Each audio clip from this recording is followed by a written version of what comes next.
if I cannot understand why after something like this happened over the weekend that Alejandro Mayorkas just wouldn't quit. I would resign immediately. I've also called on the Athens Clark County local government to resign immediately. Georgia, it does not legally recognize sanctuary cities or towns or counties or anything, but yet they were set up as a sanctuary city.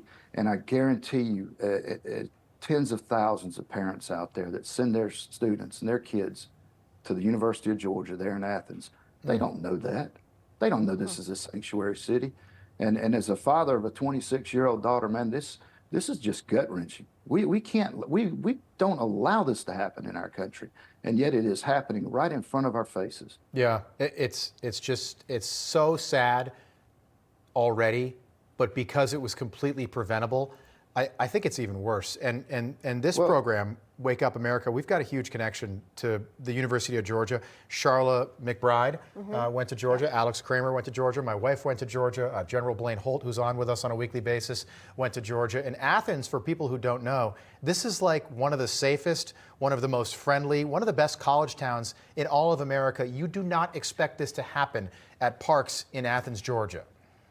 No, you don't. You don't. And it's one of the reasons I think that that the local government there, and they say, oh, it's a technicality. We're not technically a sanctuary city. But when you walk like a duck and you quack like a duck, you're a duck.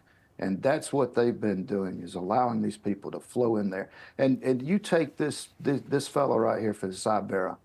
Now, where was he at before here? He was in a sanctuary city called New York. Got arrested numerous times there. So where does he flee to? The next sanctuary city. And it's listed. It is listed as a sanctuary city in the list as Athens, Georgia. We've got two other places here in the state of Georgia.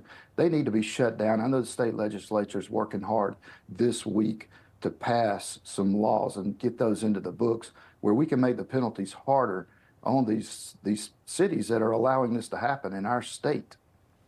Yeah, and why do you think they all want to go to New York and these sanctuary cities?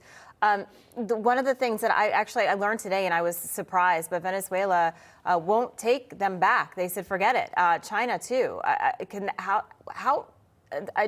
can't imagine that that's happening. So you have people who come here legally, and then even if we wanted to send them back, we can't. The worst of the worst. Yeah. So we take them in, and they're like, they're your problem now.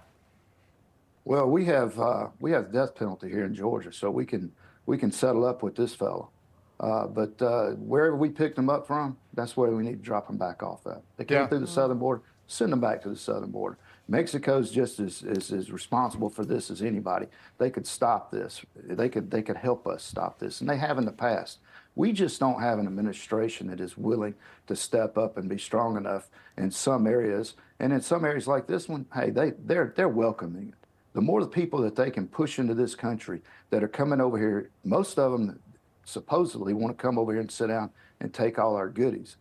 That's just going to create more voters. We're already seeing illegals vote and actually hold positions on board of education in San Francisco. Yeah. So there is a push to get illegals into this country and to make them to where they can vote. And when you allow people that don't have any skin in the game, that are just picking up checks to go to voting, oh, you know where they're going to vote. They're going to vote to continue that pattern. Absolutely. Yeah, keep the gravy train running. And the sad part, the most tragic part is we've got 8 months until a very important presidential election. This will happen again.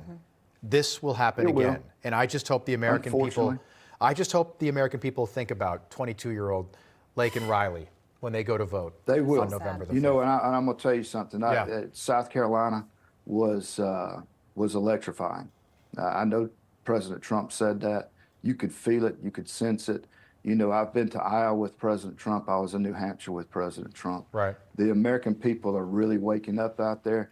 We need to get moved on past this primary. We need to be running a general election so that we can get Trump back in the White House and we can take our country back, because he was exactly right when he stood at the bottom of that escalator and said that there are thugs, murderers, human traffickers coming across that southern border, and this is unfortunately a sad example and proof of what he was saying. Yeah, great point, Congressman.